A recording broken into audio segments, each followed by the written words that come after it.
오늘 이 시간 우리에게 열어가신 주님의 귀한 말씀 에베소서 1장 말씀입니다. 신약 성경 310쪽입니다. 에베소서 1장 13절 그리고 14절 두 절 말씀 찾으셔서 함께 읽도록 하겠습니다. 에베소서 1장 13절과 14절 합독하겠습니다. 시작. 그 안에서 너희도 진리의 말씀 곧 너희의 구원의 복음을 듣고 그 안에서 또한 믿어 약속의 성령으로 인치심을 받았으니 이는 우리 기업의 보증이 되사 그 얻으신 것을 속량하시고 그의 영광을 찬송하게 하려 하심이라. 아멘. 약속에 대한 부분들을 몇 차례 말씀을 드린 적이 있습니다. 약속에 대한 것을 말씀을 드리면서 이렇게 말씀을 드렸습니다. 약속이라고 하는 것은 이미 정해져 있는 것이요, 약속이라고 하는 것은 미리 예정되었다는 것을 전제로 하고 있다라고 말씀을 드렸죠. 2000년 전 주님께서 오셨습니다. 그러나 그 이전에 2000년 전 주님 오시기 훨씬 이전부터 주님께서 오시리라 말씀하셨습니다. 예정해 두었습니다. 약속해 놓았습니다. 주님께서 오셔서 또 말씀을 하십니다. 약속하십니다. 성령을 보내주실 것이다 라고 말씀을 하셨죠. 그런 측면에서 생각해 봤을 때 믿음이라고 하는 것은 곧 약속이다 라고 그렇게 볼 수 있습니다. 정확하게 말씀을 드리면 우리는 하나님의 약속된 말씀을 믿는 것이죠.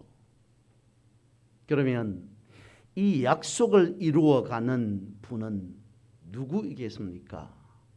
약속의 말씀을 성취해 나가시는 분은 바로 다름 아닌 성령이십니다.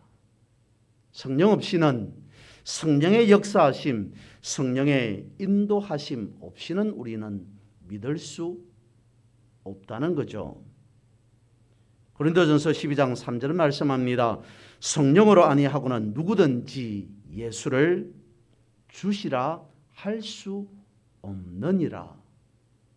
오늘 본문도 그와 같이 말씀을 하고 있습니다. 그 안에서 너희도 진리의 말씀 곧 너희의 구원의 복음을 듣고 그 안에서 또한 믿어 약속의 성령으로 인치심을 받았으니, 성령이 아니고서는, 성령의 역사하심이 아니고서는 우리는 믿는 자가 될 수 없다라고 성경은 우리에게 가르쳐 주고 있습니다. 성령이 아니고서는, 성령의 역사하심이 아니고서는 그 누구도 복음을 듣고 깨달을 수 없으며, 성령의 역사하심이 아니고서는 예수를 주라 시인할 수 없다, 그렇게 말씀을 하고 있기 때문인 거죠. 성령의 역사하심이 아니고서는 찬송을 들어도 그것을 소음으로 밖에 듣지 못하며, 성령의 역사하심이 아니고서는 복음을 들어도 그저 좋은 말이구나 라고 하는 정도로 이길 수밖에 없다는 겁니다. 듣는다고 하여서, 본다고 해서 다 믿는 것은 아니라는 겁니다. 그런데 오늘 본문의 말씀을 보면 이 믿음의 과정, 믿음의 순서에 대해서 말씀하고 있습니다. 먼저 로마서 10장 17절 말씀에서도 이렇게 말씀을 하고 있죠. 그러므로 믿음은 들음에서 나고 들음은 그리스도의 말씀으로 말미암느니라. 믿음이라고 하는 것은 들음에서 나고 그 들음은 하나님의 말씀에서부터 시작된다라고 말씀을 하고 있는데 오늘 본문의 말씀은 그것을 역으로 시작하고 있습니다. 진리의 말씀 곧 너희의 구원의 복음을 듣고 그 안에서 또한 믿어라고 이렇게 말씀을 하고 있는 것이죠. 먼저 첫 번째 말씀이 있습니다. 주어진 약속의 말씀을 우리가 그 다음에 듣고 그리고 비로소 믿게 된다. 믿음을 우리가 가지게 된다라고 믿음의 과정에 대해서 믿음의 절차 순서에 대해서 이와 같이 말씀을 하고 있습니다. 그러면 여기에서 믿는다고 하는 것은 일반적인 어떤 그런 상식적인 믿음이 아니라 어떤 믿음이겠습니까? 바로 구원에 이르는 믿음, 그것을 말씀하고 있는 것이죠. 야고보서 2장 19절에서 말씀을 하고 있습니다. 내가 하나님은 한 분이신 줄을 믿느냐? 잘 하는도다. 귀신들도 믿고 떠드느니라. 일반적인 믿음, 모든 사람들이 생각하는 그런 진리에 속한 믿음이 아닌 일반적인 믿음, 그것은 야고보서에서는 이렇게 말합니다. 귀신들도 믿는 것이다 라고 말씀을 하고 있는 것이죠. 그렇다면 구원에 이르는 믿음, 온전한 믿음은 무엇이겠습니까? 내 모든 삶의 주인은 오직 하나님 한 분이시다라고 전적인 삶을 통해서 고백하는 것, 그것이겠죠. 온전한 믿음이라고 하는 것은, 구원의 믿음이라고 하는 것은 온전하게 주를 나의 전부로 시인하고 고백하는 것, 아멘의 삶을 살아가는 것이지 않을까 싶습니다. 로마서 8장 38절에서 39절은 이렇게 말씀을 하십니다. 내가 확신하노니 사망이나 생명이나 천사들이나 권세자들이나 현재일이나 장래일이나 능력이나 높음이나 깊음이라도 다른 어떤 피조물이라도 우리를 우리 주 그리스도 예수 안에 있는 하나님의 사랑에서 끊을 수 없으리라. 로마서에서 이와 같이 말씀하고 있습니다.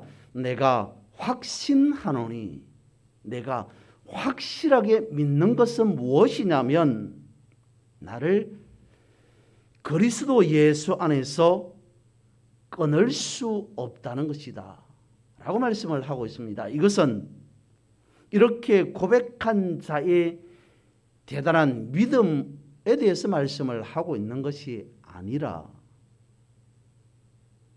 앞부분에서와 같이 내가 확실히 믿노니, 확신하노니 라고 하는 것으로 비추어 봤을 때 나의 믿음, 내가 가지고 있는 어떤 대단한 믿음, 그것이 아닌 바로 성령의 역사하심을 전제로 하고 있다는 겁니다. 성령의 역사하심으로 인해 내가 확신한다. 그것은 성령의 놀라운 능력이다 라고 말씀하고 있다는 것이죠. 그리고 오늘 본문의 말씀은 이렇게 말씀하고 있습니다. 약속의 성령으로 인치심을 받은, 여기에서 인치신다라고 하는 이 말은 도장을 찍는다는 것입니다. 서명 날인한다는 것이죠. 도장을 찍었다, 서명 날인하였다라는 것은 보증한다는 말입니다. 진짜라는 말입니다. 진품이라고 하는 그런 의미이지 않습니까? 인치심에 대해서 성경은 많은 부분에서 말씀하고 있죠. 요한계시록에서 많이 말씀하고 있습니다마는 요한복음 6장 27절에서 이렇게 말씀하고 있습니다. 인자는 아버지 하나님께서 인치신 자라 라고 말씀을 하고 있습니다. 예수 그리스도께서는 하나님께서 인치신 자이시다. 보정하신 자이다. 확실하게 인정하신 분이시다 라고 그렇게 말씀을 하고 있고, 그 다음에 디모데후서 2장 19절에서도 이와 같이 말씀을 하십니다. 그러나 하나님의 견고한 터가 섰으니 인침이 있어 일러서되 주께서 자기 백성을 아신다 하며 또 주의 이름을 부르는 자마다 불의에서 떠날지어다 하였느니라. 이렇게 말씀합니다. 인침에 있어 일러서되, 그리고 자기 백성을 아신다. 인치심이 있고, 그리고 주님께서는 주님의 자녀, 주님의 백성들을 알아보신다라고 말씀을 하고 있습니다. 그러니까 안다는 것은 늘 언제나 생각하고 있다는 것이죠. 늘 언제나 바라보고 있음을 의미합니다.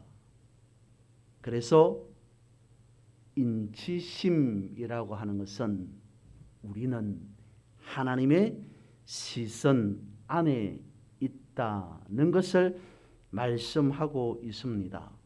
오늘 본문에서는 이것을 말씀합니다. 그 안에서, 그 안에서. 그러니까 인침받은 사람은 바로 예수 그리스도 안에 들어온 자라는 것이죠.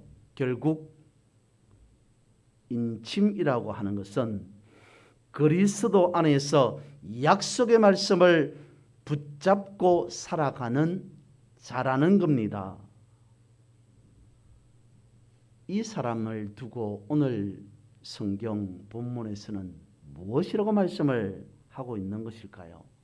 14절 말씀에 보면 기업의 보정이 되었다라고 말씀을 하고 있습니다. 기업이라고 하는 것은 상속 재산입니다. 유산이라는 것이죠. 소유라고 하는 그 의미를 가지고 있습니다. 보정이라고 하는 것은 말 그대로 보정인 것이죠.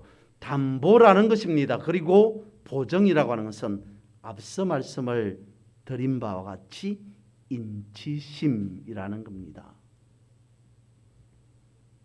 성령이 우리 안에 있으므로 우리는 하나님의 모든 것을 물려받은 자라는 겁니다. 그것을 성경에서는 본문에서는 기업의 보정이다 라고 말씀을 하고 있습니다. 하나님께서 이것을 우리에게 약속해 주셨다는 것이죠. 음악의 천재 하면 우리는 베토벤을 떠올리게 됩니다. 그렇게 음악적인 엄청난 재능을 가진 한 사람이었음에도 불구하고, 그런 인생을 살았음에도 불구하고 그의 인생을 바라보면 그다지 행복하지 못했던 것 같습니다. 그는 28의 나이에 청각을 잃어버리기 시작합니다. 음악을 하는 사람이 음악을 하는 사람에게 듣지 못한다는 것은 말할 수 없는 엄청난 고통이 되는 것이죠.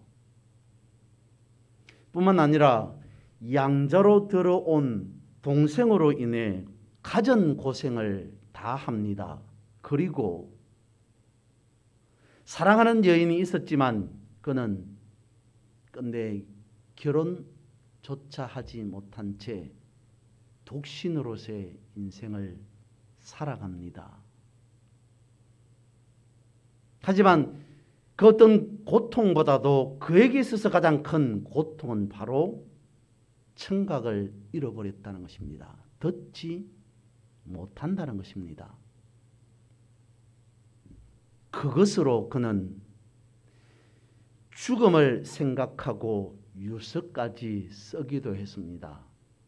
그랬던 그를 삶으로 이어지게 한 것은 다름 아닌 트루타크가 쓴 영웅전을 읽고서입니다.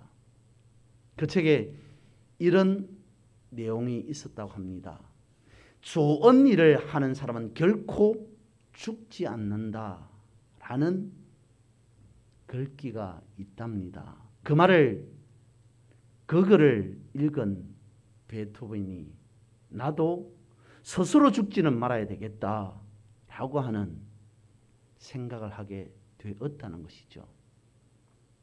그러면서 그의 음악의 주제의 모토는 그것이었습니다. 고난을 넘어 희락으로, 고난을 넘어 희락으로 라고 하는 그 음악적인 모토가 극명하게 표출될 수 있었던 것이 바로 우리가 잘 아는 운명 교향곡 5번이라는 것이죠. 결국 베토벤에 대해서 평가하는 사람들은 이렇게 말합니다. 그가 엄청난 음악적인 명곡을 만들 수 있었던 것은 그의 험난한 인생에서 우러나오는 경험이 있었기 때문이다 라고들 말을 한답니다. 여러분, 어쩌면 베토벤은 보정받지 못한 인생, 삶을 살아갔을 겁니다. 베토벤은 자신의 장래에 대해서, 미래에 대해서 확신할 수 없었습니다. 확실치 못한 인생을 살아갔을 겁니다. 어쩌면 불확실의 연속이지 않았을까라는 생각을 해볼 수도 있을 겁니다. 그러나 오늘 우리는 어떻습니까? 우리에게 주어진 말씀은 어떤 말씀입니까? 오늘 본문의 말씀에서 말씀하고 있습니다. 인치셨다. 그리고 보정해 주셨다라고 말씀을 하고 있습니다. 사도 바울은 서신서에서 이와 같은 개념을 가지고 많이 말씀을 하고 있습니다. 이미 그리고 아직이라고 하는 이 개념을 가지고 말이죠. 이미라고 하는 것은 이것입니다. 이미 우리는 예수 그리스도를 믿고 죄에서 해방되어 구원받은 자로 살아가는 것이다. 이미 우리는 예수 그리스도의 십자가로 인해 구원받은 자로 살아가고 있다라고 함과 동시에 그리고 아직이라고 하는 말은 이런 겁니다. 다만 이미 우리가 구원받은 자이지만 다만 착각하지 말아야 할 것은 우리가 구원받았다 하더라도 어떤 죄를 지어도 면제된다는 면죄부를 받은 것은 아니다 라고 하는 그것이죠. 아직 우리는 짓지 말아야 될, 범하지 말아야 될 죄가 있습니다. 우리는 구원받았다는 것이 면죄부를 받았다는 것을 의미하지는 않습니다 라고 하는 그런 의미에서 아직이라고 하는 그런 표현을 쓰고 있습니다. 로마서 6장 1절에서 2절은 말씀하고 있죠. 그런즉 우리가 무슨 말을 하리요? 은혜를 더하게 하려고 죄에 거하겠느냐? 그럴 수 없느니라. 죄에 대하여 죽은 우리가 어찌 그 가운데에 더 살리요? 이미 구원받은 우리이지만 아직 나아가야 할 방향이 있기에, 아직 나아가야 할 인생 길이 있기에 주의 은혜로 구원받은 우리가 어떤 삶을 살아가야 되는지에 대한 책임은 반드시 우리가 감당할 수 있어야 된다라는 겁니다. 이미 구원받은 자로서의 약속의 보증을 우리는 받았습니다. 그렇다면 약속의 보증이라고 하는 이 엄청난 축복을 받은 자다운 삶을 살아가는 것이 마땅하다는 것이죠. 주일학교에서 종종 듣는 이야기지 않을까 싶습니다.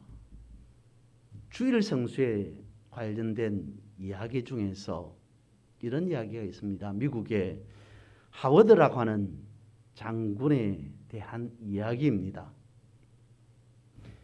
그가 사령관으로 취임될 무렵에 주변의 사람들이 사령관 취임을 축하하기 위해서 잔치를 열었답니다.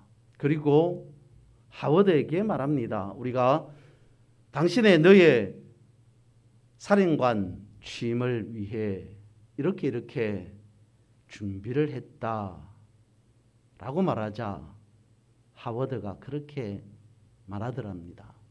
여러분, 죄송합니다. 저는 그 파티에 참가할 수 없습니다. 사람들이 말합니다. 아니, 우리가 당신의 사령관 취임을 축하하기 위해서 파티를 열었고 잔치를 준비를 했고 그리고 그 자리에 대통령도 오기로 되어 있습니다. 그러자 하워드가 말하더랍니다. 나는 대통령보다도 훨씬 더 높은 주님과 만날 약속을 이미 정해 놓았기 때문에 그 잔치에는 참가할 수 없습니다. 라고 하더랍니다. 하나님은 약속의 하나님이십니다. 그 말을 한번 뒤집어서 생각해 보죠. 하나님께서 우리를 만나시기 위해 찾아오신다는 것을 한번 생각해 보죠. 우리가 어느 날 몇 시에 예배하기로 했습니다. 그것을 아신 하나님께서 열을 제쳐두고 나를 보시기 위해서 우리를 만나기 위해서 달려오셨습니다. 그런데도 정작 우리는 그 자리에 없었다면 어떻게 되는 거겠습니까? 사람이 사람과의 약속에 있어서도 상당히 중요시 여깁니다. 그런데 우리와 하나님과의 약속, 하나님과 우리와의 약속에 있어서는 중요도를 매길 수 없는 정도가 되어야 하는 것이죠. 오늘 본문은 말씀하고 있습니다. 약속의 성령이라고 말씀하고 있습니다. 우리는 그의 안에서 약속을 확인하는 믿음의 인생, 믿음의 삶을 살아가고 있습니다. 우리의 삶 속에서 약속의 성령으로 말씀하신 이 말씀을 바라보며 이 말씀의 성취가 우리의 삶 속에서 얼마만큼 어느 정도 이루어지는지를 날마다 확인하며 살아가는 우리 모두가 되기를 주님의 이름으로 선포합니다.